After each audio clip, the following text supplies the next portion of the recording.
At this point, I want to introduce the man who is going to put some life into these numbers.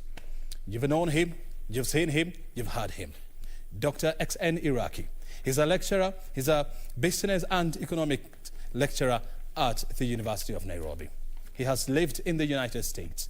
He has interrogated their electoral system, and he has done the same for the Kenyan system. So he's well acquainted with the two systems. He's in the studio with us. Good evening, sir. Good evening. How are you doing? Very well so far. I mean, since this process started last evening, what conclusions have you made? I have not made any conclusion so far, but I am surprised by the turn of events. If you talk with any Kenyan on the streets or in their homes, everybody thought that this was an election for Joe Biden to win. Nobody thought that it would go to the wire. And I think the opinion pollsters, wherever they are, must be very scared and very concerned. I think, in my opinion, what happened is that as we looked at the potential winners, we forgot some underlying facts. And one of them is everybody focused on coronavirus or COVID-19. Yep. But there was a deeper underlying issue, which is the economy. Yeah. And I think this whole Joe Biden versus Donald Trump competition is about coronavirus or COVID-19 versus the economy. When the tally is called and we know who is going to win, it will be a question of what mattered most to Americans in their homes and in their offices. Is it coronavirus or is it the economy? We still don't know who is going to win, but nobody thought that Donald Trump would be this close. Yeah. Look, you're actually stating what is becoming to be clear, or what is emerging as a clear narrative, that a lot of people are thinking that this election will be decided on what has been happening in the United States in the last about 10 months, where more than 230 people, 230,000 people have died as a result of coronavirus.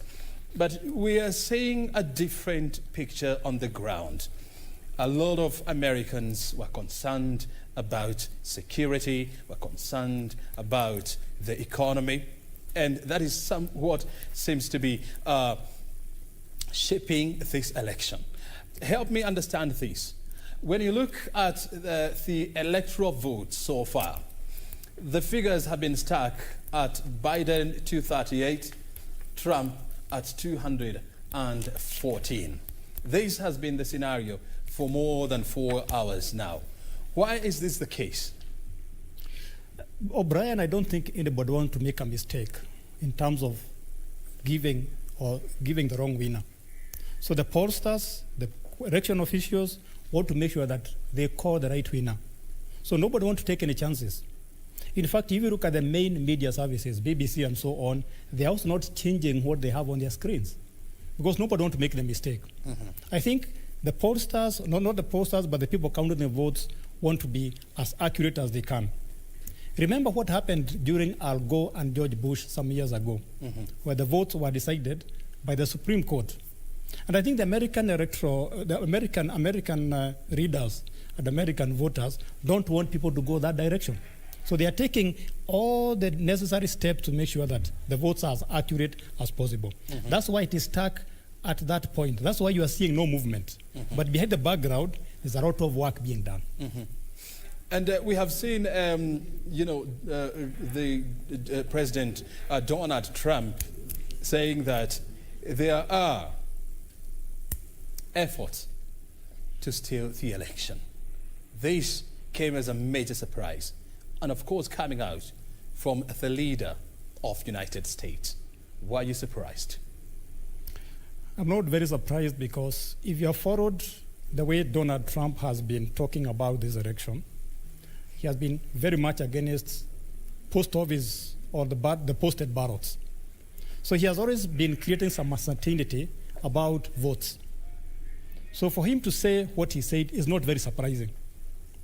But remember that anybody would be interested in having more 4 years at the White House. So it's a question, or it's a battle of wits between Joe Biden and Donald Trump. So I'm not very surprised about what he said. We hope that at the end of the day, the winner will not be decided at the Supreme Court, but by the American voters. So it's very unfortunate for him to say that when he has no evidence. But if we go to the court, he will provide evidence, but we hope we are not going to go that way. And, after a lot of analysis, people have come to agree that, even if this election was to head to the Supreme Court, Trump still has an upper hand. Would you help us understand this? I think that's just a speculation. There has been a speculation in the last few months that the reason why Republicans wanted to make sure that they put a new Supreme Court judge after the death of Ginsburg is to make sure that the Supreme Court can decide in favor of Donald Trump. But I want to believe that the U.S. Supreme Court is very objective. Even if the case goes to the Supreme Court, the judges, 9 of them, are going to decide the case based on the merit of the facts and evidence given, not because they were put there by Donald Trump or anybody else. So when you look at so far what we have seen in the United States, I mean, this reminds you of what this country went through in the year 2007, whereby 2013, whereby at some point vote counting somehow stopped or appeared to have stopped. And so then when the process started, the numbers started increasing significantly. And that brought about a lot of tension.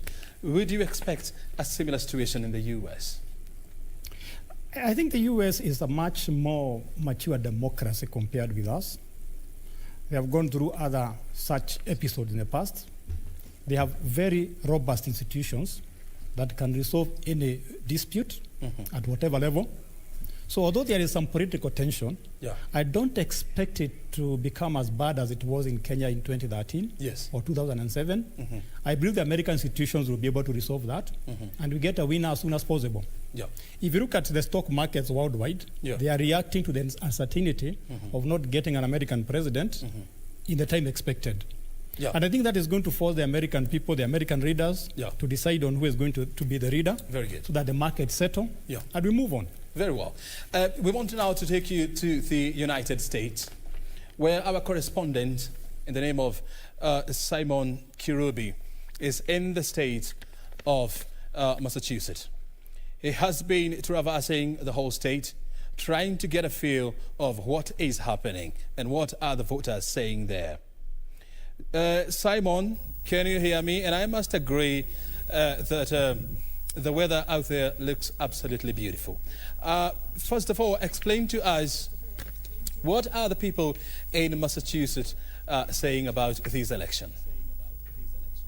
I think the takeaway thing that we will look back in many years is that there's two things that we feel have been clarified or amplified, is that as a democracy, peace is fragile. Something happened towards the end of last week, which was Monday, Sunday. Places like DC were boarding up, something we have never expected. And the reason why we picked up this area for you, Mr. Brian, is we want to show you the normalcy. 24 hours later, life goes on. People are busy doing what they have to do. We'll know for sure, as much as some of us are lenient towards progressive, and we have seen the efforts that we have put. Yesterday, we were 9,000 people making direct calls to Texas to see if we can turn Texas blue. It's not so much about what party you represent. It's not about what persuasion you're in. It's about the progression that has to come with the next generation. And we were not able to make it there.